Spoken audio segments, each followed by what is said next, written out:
బేహద్ పరం మహాశాంతి. బేహద్కే బేహద్ పరం పరం మహానాత్మలకు, జాగృతమైన దివ్య ఆత్మలకు, బేహద్ విశేషమైన పురుషార్థం చేస్తున్న శ్రేష్ఠాత్మలకు, ఆత్మిక పరివారమునకు, ఆత్మిక సోదరి సోదరులకు, బాపూజీ దశరథభాయ్ పటేల్ తెలుగు ఛానల్కు స్వాగతం.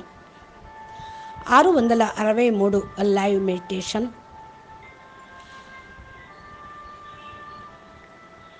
ఈరోజు ఈ ఎపిసోడ్లో ఆత్మస్వరూపం యొక్క అభ్యాసం అనంతకాలం వరకు, అంతిమం వరకు ఎలా చెయ్యాలి, ఎలా విజువలైజేషన్ చేసుకోవాలి అనే పాయింట్కు చక్కటి సమాధానము, శృంగి ఋషి యొక్క పునర్జన్మ గురించిన సత్య సంఘటన, సైంటిస్టులకు కనువిప్పు అయ్యే విధంగా ప్రూఫ్తో సహా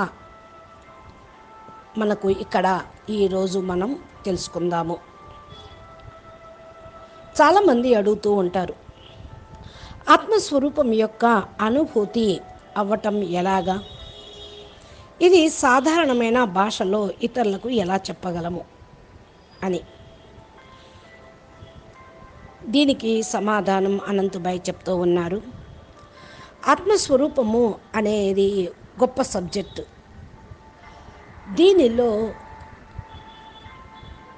ఇతరులకు చెప్పాలి అంటే ముందు మీరు అభ్యాసం చేయాలి, అనుభూతి పొందాలి. దీని గురించిన జ్ఞానం మీరు పూర్తిగా అవగాహన చేసుకోవాలి. నేను ఆత్మ అనేటువంటి విషయం ప్రపంచంలో అందరూ చెప్తూనే ఉంటారు. అయితే దేహ భ్రాంతిని పొందేందుకు ఇంతకాలం మీరు ఎవరు చెప్పకుండానే స్వయం మీరే అభ్యాసం చేశారు. మరి ఆత్మజ్ఞానం, ఆత్మస్వరూపం యొక్క అనుభూతి గురించి అభ్యాసం చేయలేకపోతూ ఉంటారు. దీనికి అందుకే జ్ఞానం అనేది అవసరము. మిమ్మల్ని మీరు రోజు అద్దంలో చూసుకునేటప్పుడు, దేహాన్ని చూసేటప్పుడు జ్ఞాని నేను దేహాన్ని కాదు, ఆత్మను,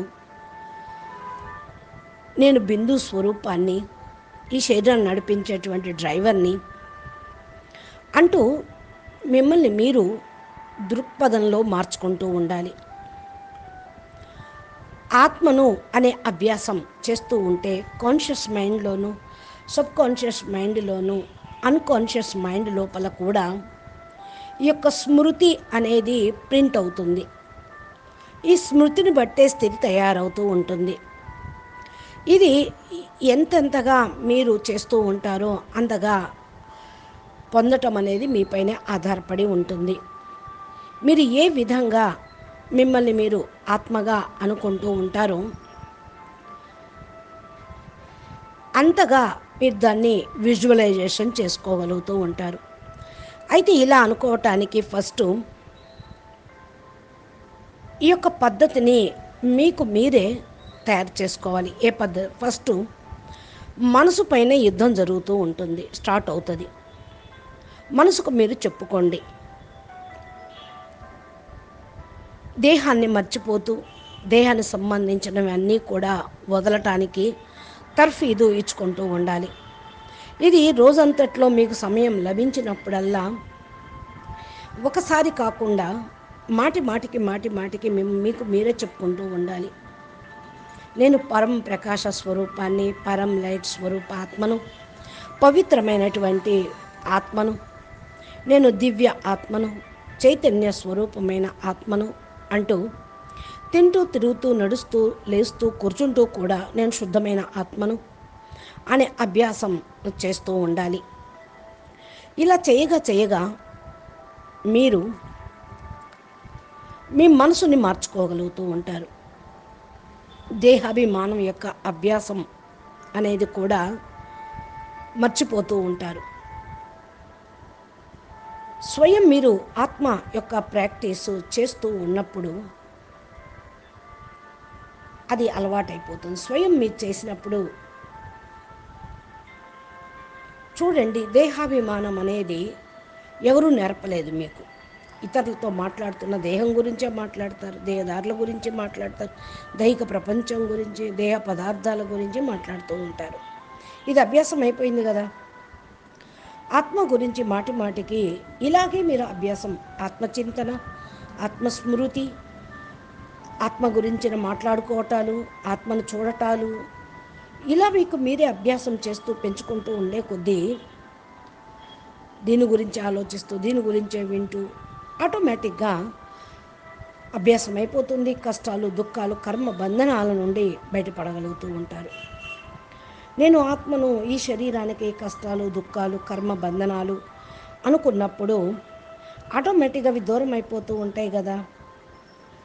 స్మృతి అనేది కాన్షియస్ మైండ్లోనూ అన్కాన్షియస్ మైండ్ లోపల కూడా వచ్చేస్తూ ఉంటుంది. దేహ భ్రాంతి తక్కువైపోతూ ఉంటుంది, బుద్ధి పవిత్రమవుతూ ఉంటుంది, మీ ఆత్మ యొక్క రియాలిటీలోకి మీరు వెళ్ళిపోతూ ఉంటారు.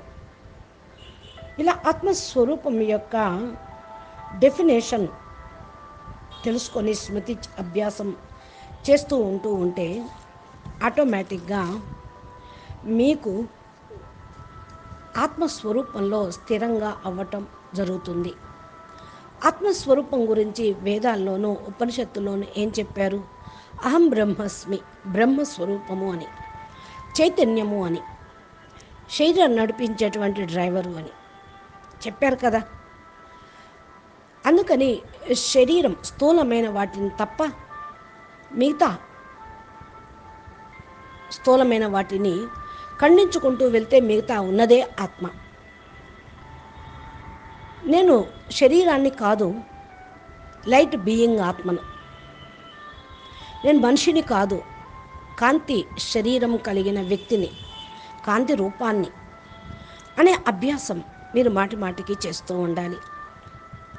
అప్పుడే మనసు యొక్క జాలం నుండి మీరు బయటపడగలుగుతూ ఉంటారు. ఈ విధంగా చేయలేకపోతే, చేయటం రాకనే భక్తి మార్గంలో భగవంతుడి యొక్క నామాన్ని స్మృతి చేస్తూ ఉండండి అని నేర్పారు. రామ రామ అనండి, కృష్ణ కృష్ణ అనండి, రాధే రాధే అనండి అంటూ. ఆత్మస్వరూపం యొక్క ప్రాక్టీసు గురించిన జ్ఞానము ప్రతి ఒక్క సంస్థలోనూ వారి వారి విధి అనుసారంగా నేర్పారు.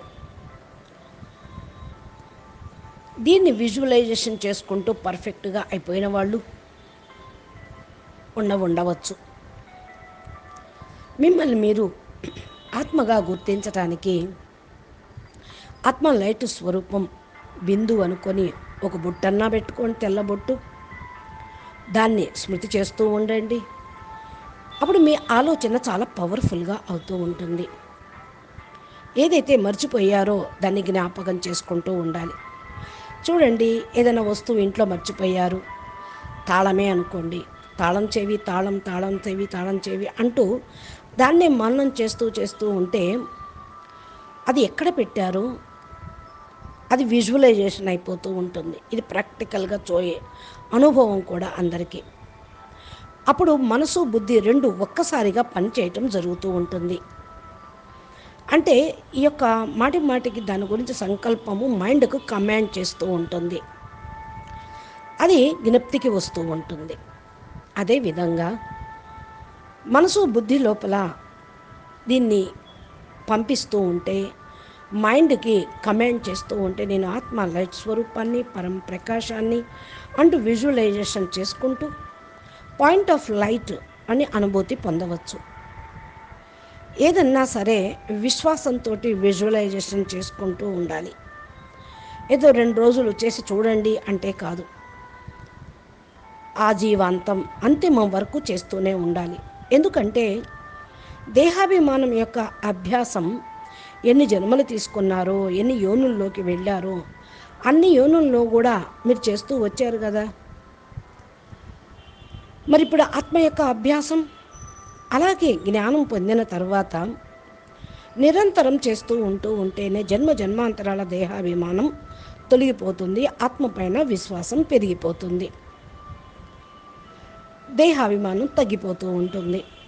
మీ యొక్క స్వభావం కూడా పర్ఫెక్ట్గా ఆత్మ లోపలికి వెళ్ళిపోతూ ఉంటుంది. దీంతో మీకు చాలా లాభం కలుగుతుంది. నెగిటివ్ నుండి బయటపడతారు, విషయ వికారాల నుండి ముక్తులవుతారు. ఆత్మ స్వచ్ఛమైనది, చైతన్యం పవిత్రము అంటే ఇక విషయ వికారాలు ఎక్కడ ఉంటాయి? ఇలా మీరు అభ్యాసం చేస్తూ ఉంటేనే మీ ఆత్మ కళ్యాణం జరుగుతుంది.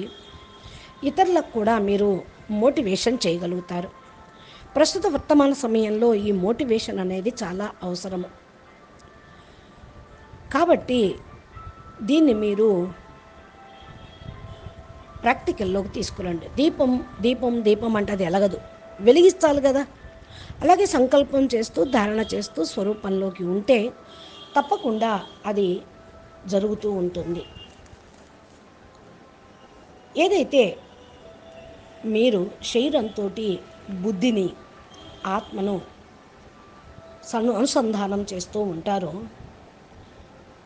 దేహముగా అనుకుంటే ఆత్మ బలహీనమవుతుంది, బుద్ధి బలహీనమవుతుంది.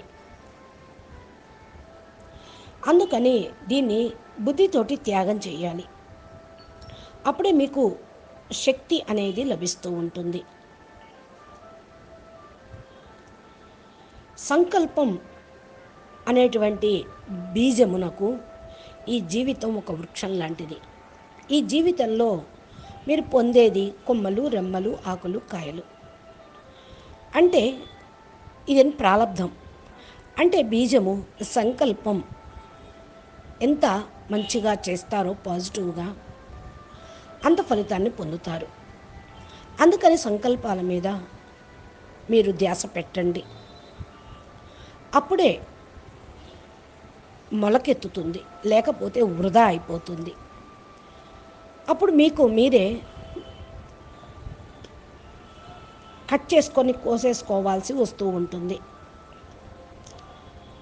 పరేషాన్స్ తోటి ఏడుస్తూ ఉంటే బాధలు ఇంకా డబల్ అవుతాయే తప్ప తగ్గవు.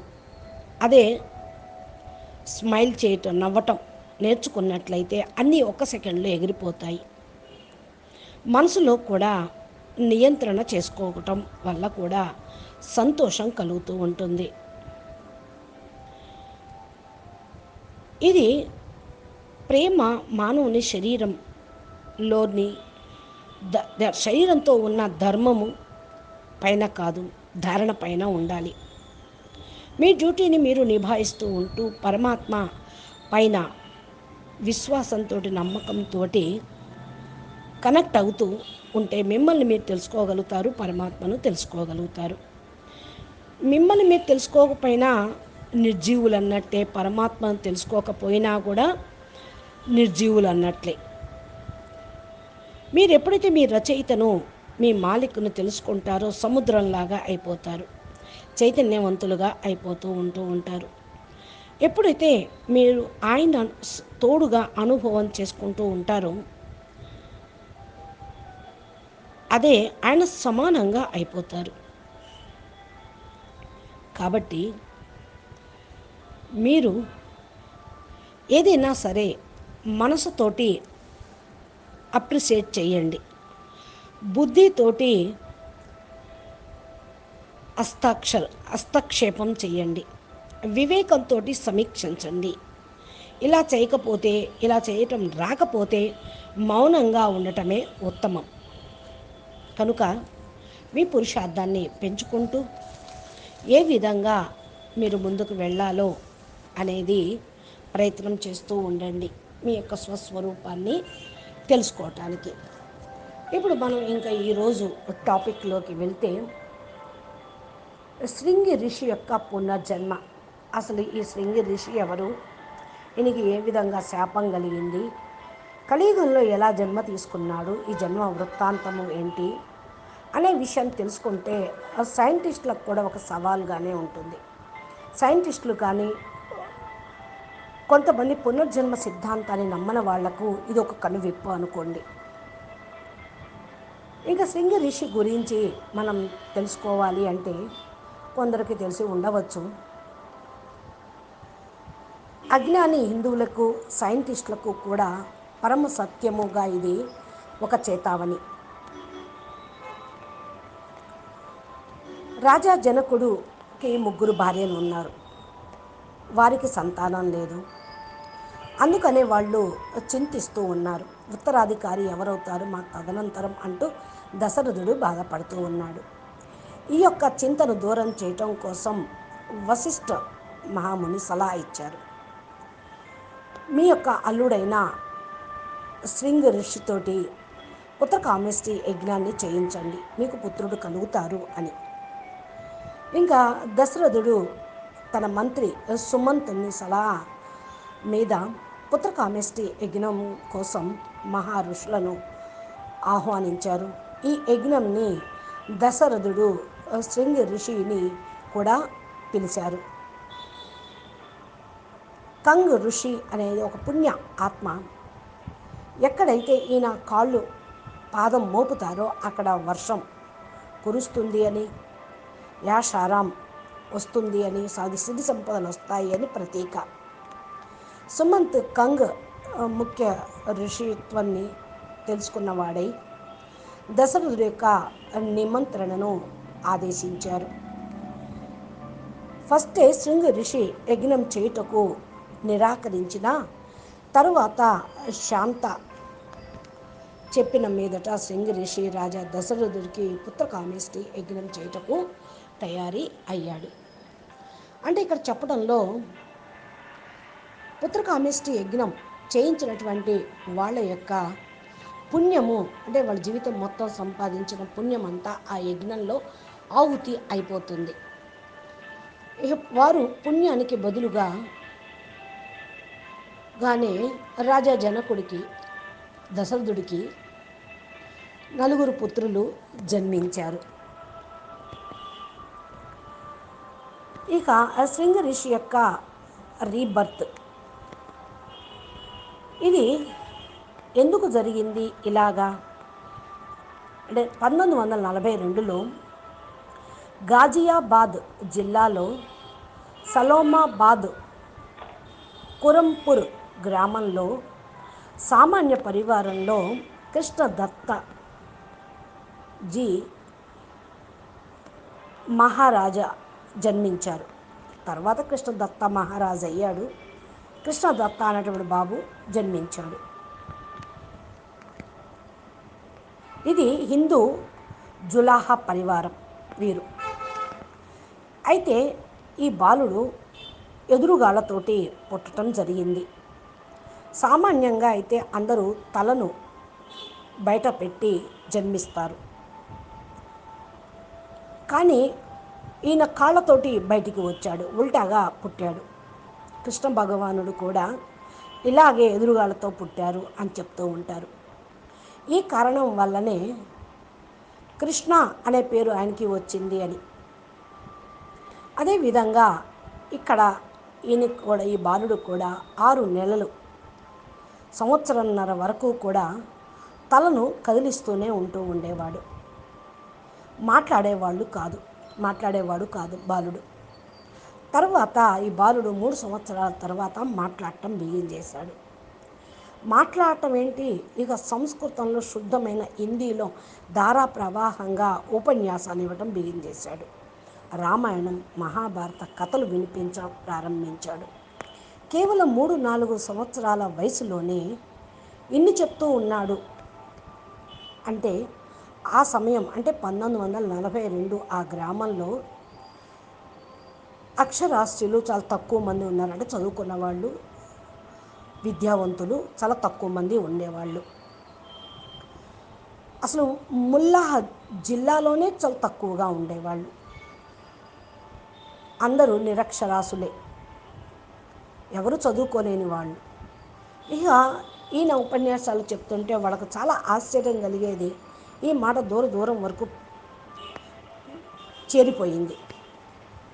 ఏం జరుగుతుందో ఇక్కడ అర్థం కాలేదు. కొంతమంది చుట్టానికి వచ్చారు. ఇక ఈ బాలుని తీసుకెళ్ళి తాంత్రిక విద్య ఓజాలు ఉంటారు, అక్కడ తీసుకెళ్ళి చూపించారు. కానీ ఏం లాభం లేదు. ఆ బాలుడు ఒక మనోరంజన విషయంగా చూస్తూ ఉన్నాడు. పండుకొని తలను కదిలిస్తూ ఉపన్యాసం చెప్పడం బిగించేశాడు. అక్కడ ఒక వ్యక్తి చదువుకున్నటువంటి ఆయన సంస్కృతం తెలిసిన వాడు ఉన్నారు. కొద్దిగైన ప్రవచనం వినటంతో ఆయనకు అర్థమైపోయింది ఇదంతా జ్ఞానానికి సంబంధించిన విషయాలు అని. ఈ విషయము ఆందోమే ఖానా రాజా అంటే ఒక ముహవర, ఒక కన్ను కనిపించదన్నమాట. అందుకని ఆయనే ఆందేమే ఖానా అనే పేరుతో చెప్తూ ఉంటారు ఆ రాజుని. ఆ రాజుగారికి ఈ విషయం తెలిసింది. ఈ విషయాలకు ఏం మహత్యం ఏమి ఇవ్వలేదు. అయితే తన యొక్క వివాహ సమయంలో ఇంకా ఈ ఉపన్యాసం వినిపించటం జరిగింది. ఇది ఒక మనోరంజన విషయంగా అనుకుంటూ సరదాగా అందరు ఏదేదో వింటూ ఉండేవాళ్ళు. ఈ సమయంలో రాత్రంతా గడిచిపోయింది. ఆయన 6 గంటల వరకు ప్రవచనం ఇస్తూనే ఉన్నాడు.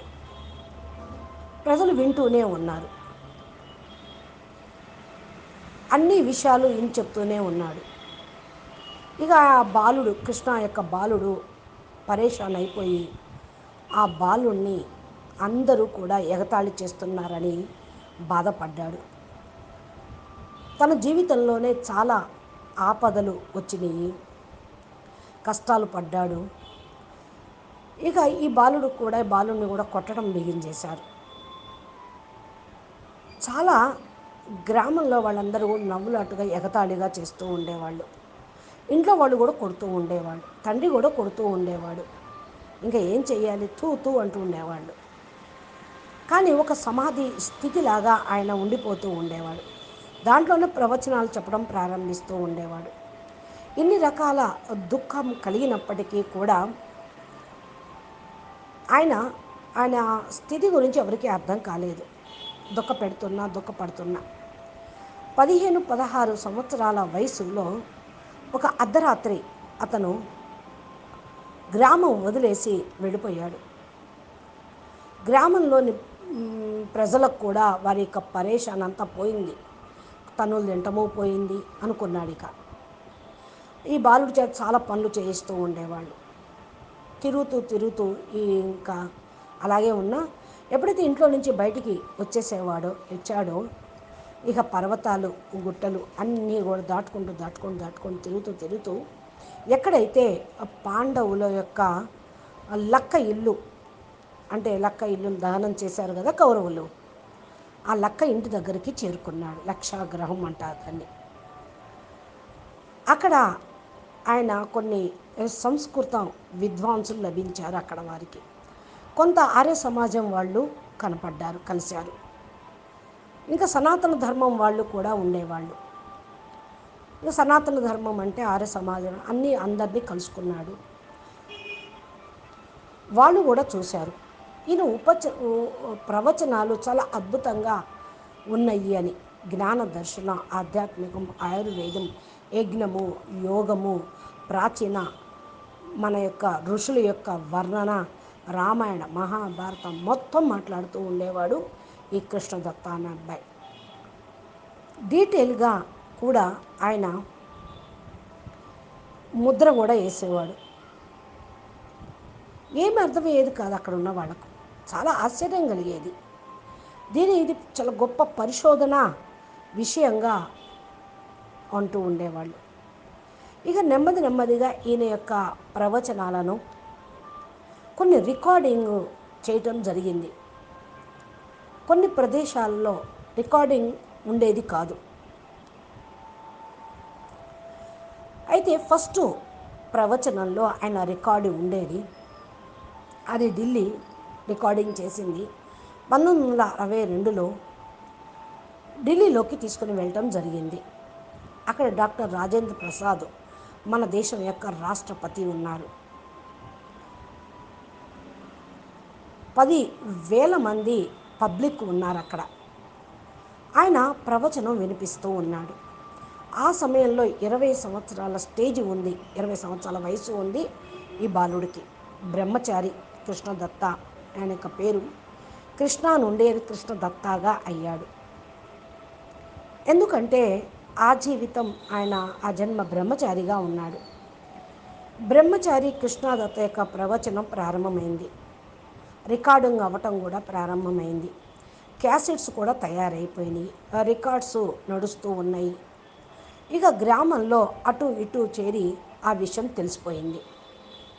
ఇక కొంతమంది అయితే పుస్తకాలు కూడా ప్రింటింగ్ చేయటం కూడా ప్రారంభించారు. ఇక వాళ్ళు చూడటంతో అద్భుతమైన జ్ఞానం అని కొందరు గుర్తించారు.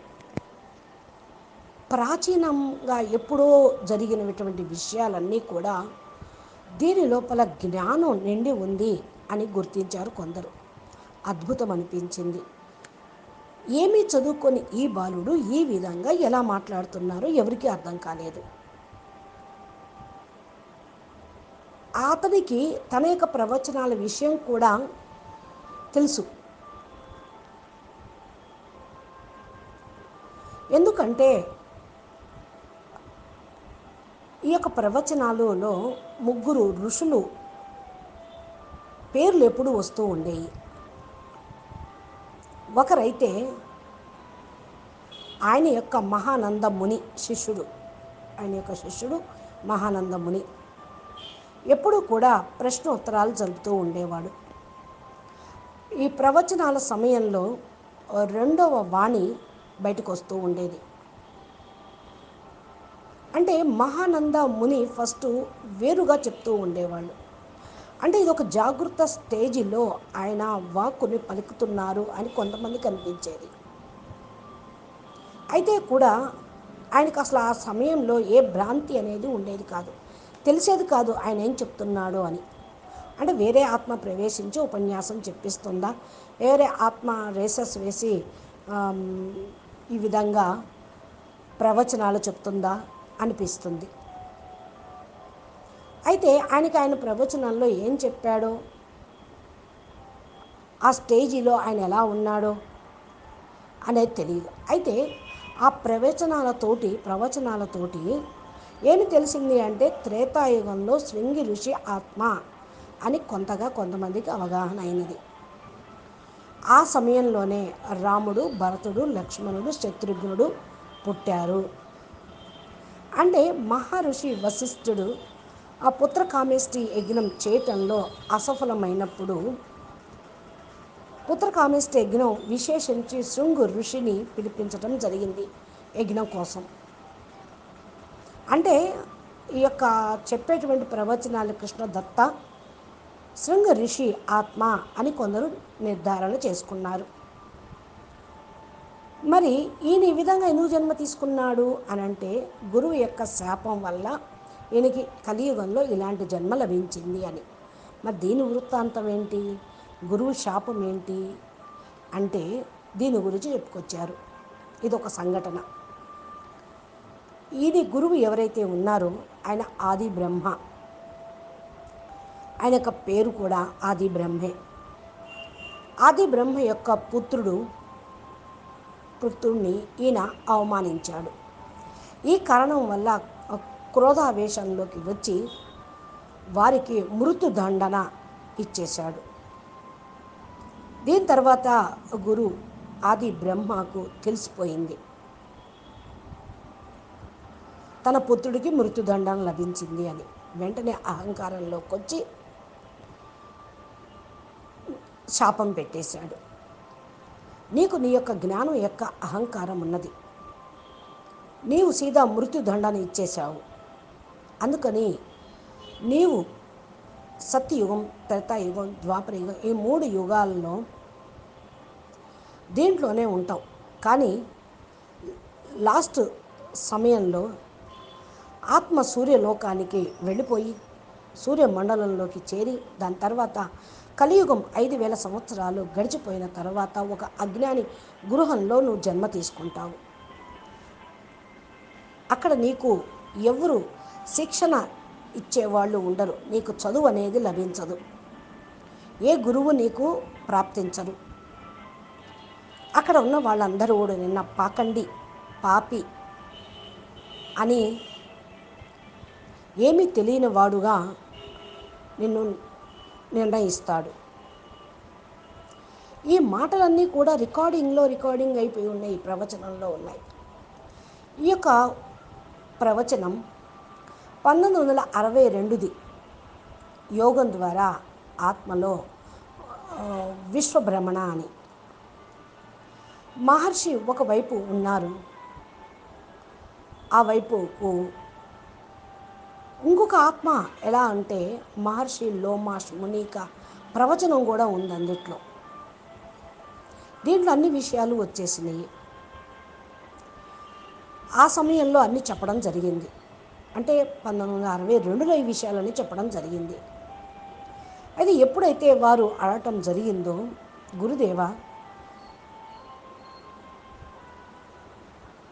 మా యొక్క గురువు కాదు అని అన్నారు ఆ కాలంలో, మరి నా యొక్క కళ్యాణం ఎలా అవుతుంది?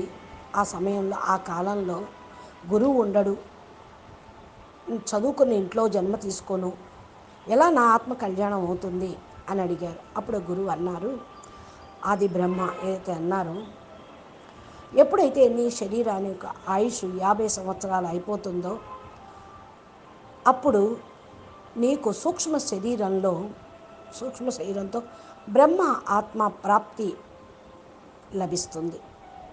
అంటే 50 సంవత్సరాల స్థితిలో ఈ సూక్ష్మ శరీరం పరిపూర్ణ స్థూల శరీరంలో నువ్వు ఉండవు అని అర్థం. బ్రహ్మాత్మ ప్రాప్తించడంతో సూక్ష్మ గురు దర్శన ఉపలబ్ధమవుతుంది, గురుతత్వం అర్థమవుతుంది అని చెప్పాడు. ఇక నప్పుడు శరీరంలో ఉండవు అని. ఇక అది భోగ రూపంలో ఇప్పుడు శరీరం లభించింది అనుకో, అదే జరిగింది అని అనుకుంటున్నాడు ఆయన. 1962 యొక్క ప్రవచనంలో ఈ మాట ఉంది. అప్పుడు ఆయనకి 30 సంవత్సరాలు. ఇంకా అక్టోబర్ 15, 1992 అతను శరీరాన్ని త్యాగం చేసేసాడు, శరీరాన్ని వదిలేశాడు. అంటే 62లో చెప్పాడు, 92లో శరీరం వదిలేయటం అనేది జరిగింది.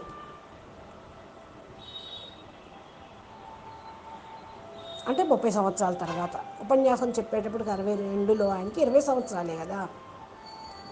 తన మృత్యు యొక్క ఘోషణ ముందే ప్రవచనంలో 30 సంవత్సరాల ముందే అని చెప్పేశాడు.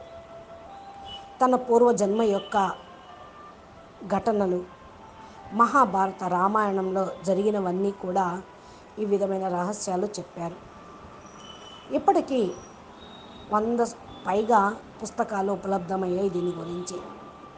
వేల సంఖ్యలో వీడియోస్, ఆడియోలు యూట్యూబ్లో కూడా మీకు కృష్ణదత్త బ్రహ్మ లేక శ్రీకృష్ణదత్త శృంగి రిషి అని టైప్ చేస్తే మీకు ఇవన్నీ ఓపెన్ అవుతాయి. ఇప్పటికీ కూడా ఆయన మెడకాయని తిప్పుకొని పండుకున్నటువంటి వాడు తలకాయ ఊపుతూ ప్రవచనాలు చేస్తున్నట్టు కనిపిస్తూ ఉంటుంది. ఈ విధంగా గొప్ప సంఘటనలు, పునర్జన్మ గురించినటువంటి ఘటనలు పుస్తకంలో కూడా ప్రింట్ అయినవి, పుస్తకంలో కూడా రాశారు. ఇది సైన్స్ వాళ్ళకు ఒక ఛాలెంజ్, పునర్జన్మ యొక్క మహాసత్యం. సైంటిస్టులు ఏ ధర్మమైన వాళ్ళైనా ఎవరైతే పునర్జన్మ గురించి నమ్మరో వాళ్ళకి ఇది కనువిప్పు. ఇదంతా హైరాణ కలిగించింది. ఆ సమయంలో మీడియా, ఇంటర్నెట్ అన్నీ కూడా ఏమీ లేవు. ప్రపంచం మొత్తం కూడా ఈయన అంత ప్రసిద్ధి కూడా కాలేదు. చాలా తక్కువ మంది మాత్రమే ఈయన గురించి తెలుసు ఆ విషయం. ఆ ఏరియాలో కోట్ల మంది జన్మ ఇప్పుడు తెలుసుకుంటూ ఉన్నారు. గొప్ప పునర్జన్మ సంఘటన హరిద్వారం, ఋషికేశ్ వరకు కూడా ఈయన ప్రవచనాలు వెళ్తూ ఉండేవి. అందరూ కూడా చాలా ఆశ్చర్యపడుతూ ఉండేవారు. భారతంలో ఇంత గొప్ప సంఘటన ఎక్కడా లేదు, ఇంత జ్ఞానం ఎవరు చెప్పలేదు, ఇంత పునర్జన్మ సంఘటన ఎవరికీ తెలియదు, ఇక్కడ రాయబడలేదు. అంటే పునర్జన్మ అనేది గురించిన కోట్ల ప్రమాణాలు హిందూ ధర్మంలో ఉన్నాయి. ఇప్పటికీ కూడా లభిస్తూ ఉంటాయి, తెలుసుకోవాలి. అన్య ధర్మంలో కూడా వేరే వేరే ధర్మంలో కూడా ఉంటాయి. ఈ భూమి మీద చాలా ప్రామాణికాలు ఉన్నాయి. లేదు అంటే మూర్ఖులు అన్నట్లే. ఇప్పటికన్నా కళ్ళు తీసుకోండి అని చెప్తూ ఉన్నారు. అచ్చా, పరం శాంతి, నమస్తే, ధన్యవాదాలు. బేహద్కే బేహద్, పరం పరం మహాశాంతి హై, మహాశాంతి హై, మహాశాంతి హై.